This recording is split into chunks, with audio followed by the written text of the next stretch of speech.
We're speaking with Peter Whittle, representing the Newfoundland Labrador Federation of School Councils. Welcome to the show, sir. Thank you very much. That'd be different. Newfoundland is only forgotten for Labrador. Seriously. You know, and maybe if that happened more often, people would know what it's like sometimes to feel isolated in Labrador and not have the influence and the inclusion that many of them feel that they're missing.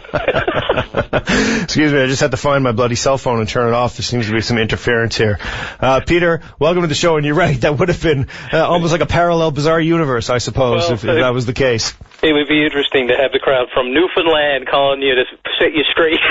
You got enough trouble about Pearl this afternoon. Listen, man, I stand by my words, and I think I was quite explicit and specific, as I was with the apology if I got the facts wrong. So that's all you can do. That's all you can do, you know. If you got the facts wrong and you apologize, what more can you do? And a situation like this is so hard to.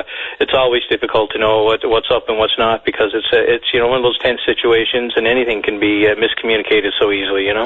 Yes, but this was, in fact, I was getting my news from at least one source, and also VOCM news. So. Yeah. It's, you can only go with what you are provided.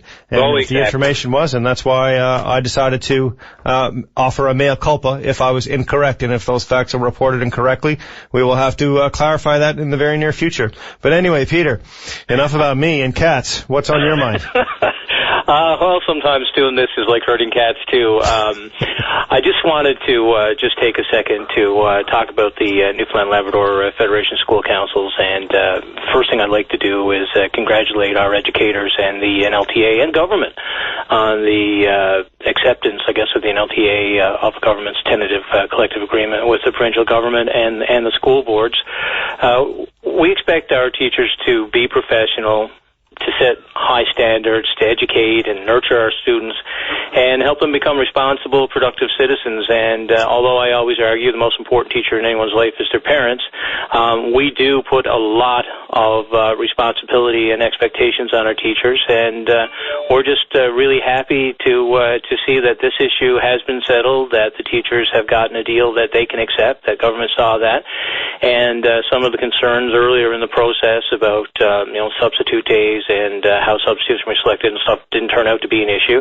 And, we understand a teacher's work day doesn't start at 9 a.m. My wife is a teacher, I know, and at 3 p.m. Most teachers are at school early.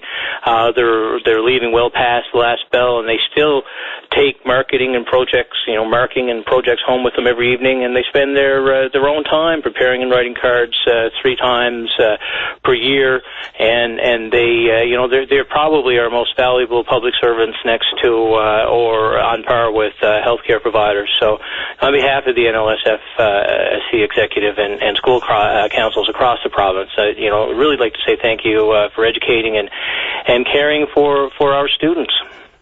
I extend that very same congratulations, and I think you're right. Teachers are underpaid, and they're certainly undervalued, and they're always, it seems to me, these days, second-guessed by the parents of the children who are in their classrooms as to whether or not their teaching methods are good enough or appropriate. And talk about 10 sides to every story. I mean, I'm in the doghouse, pun intended here, over my comments with respect to the City Pound up in Mount Pearl.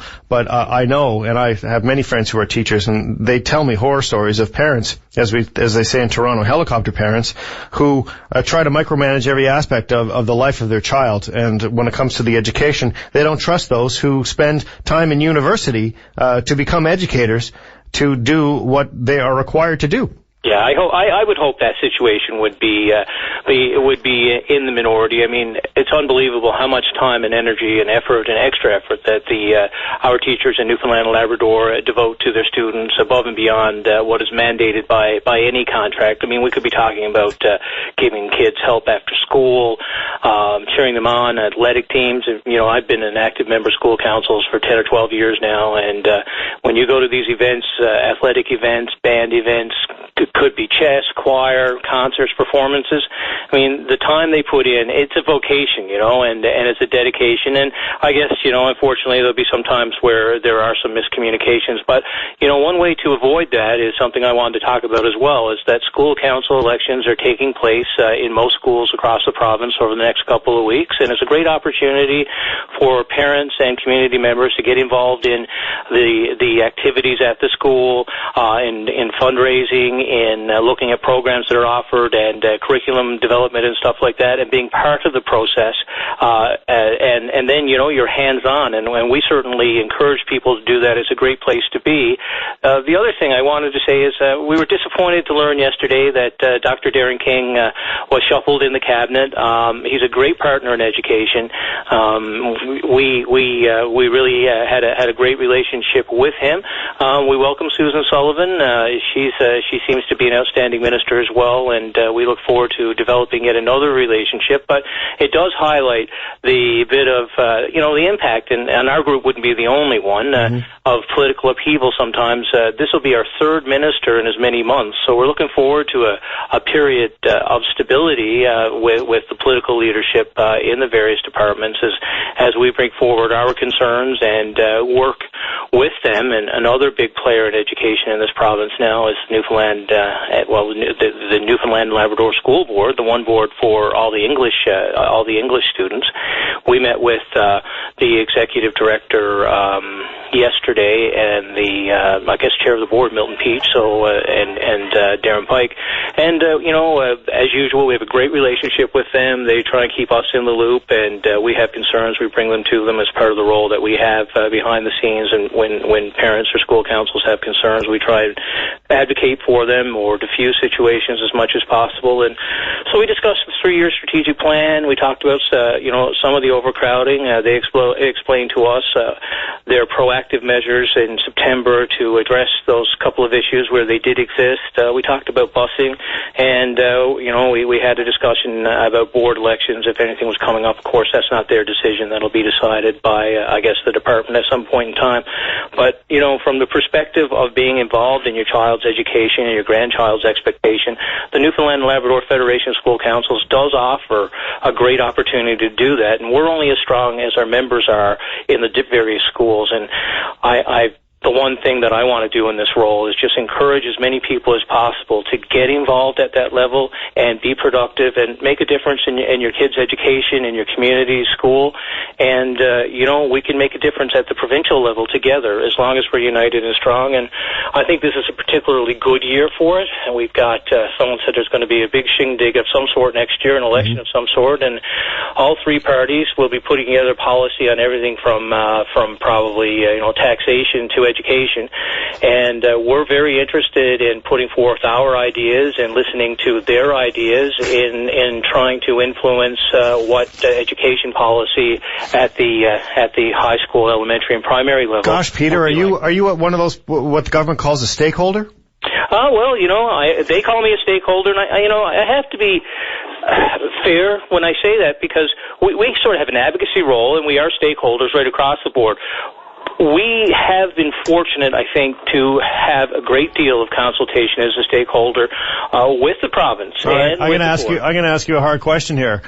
I'm sick and tired of government telling me that they're going across the province consulting stakeholders for X, Y, or Z. Mm-hmm. Do you think that you as a stakeholder representing the issues around education, do you think that you have been consulted sufficiently on issues of policy change?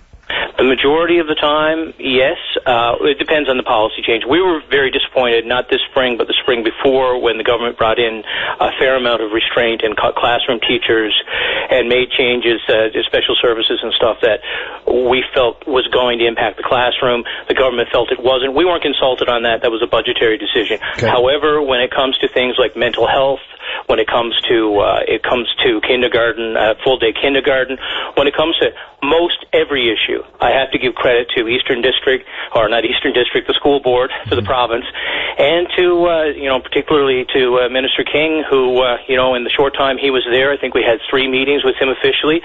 The Department of Health sat down and went over the new legislation for mental health because there are impacts for children and addictions and adolescents. So I feel, and the bullying legislation, we were asked to present to that 2 or 3 times. So from my perspective, I don't think I could I don't think I could say we haven't been consulted on all of the issues. There are times where a committee may be struck that we're not included. We might question that from time to time, but I feel even then, we have the opportunity to present. So as a stakeholder in education, I really feel that government does consult us. I guess the question is, do we get everything we want? No. Does anyone ever get everything they want? But our role is to advocate, and we are advocating for parents and the issues that parents bring to us. As the parents of children in schools, and that's our role. And that doesn't mean we're always going to agree with government. But to me, consultation is one thing. Following through on policies and listening to what you have to say is another.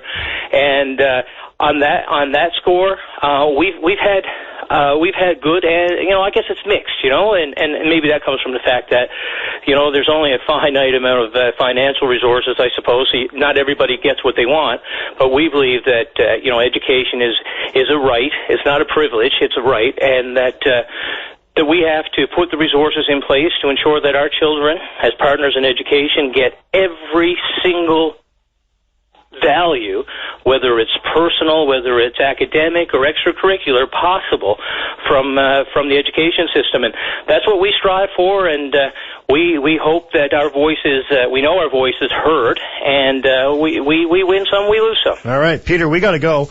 But thank you for clarifying that. I appreciate that. It's always good to hear from an actual stakeholder and find out if the government knocks on their door too much.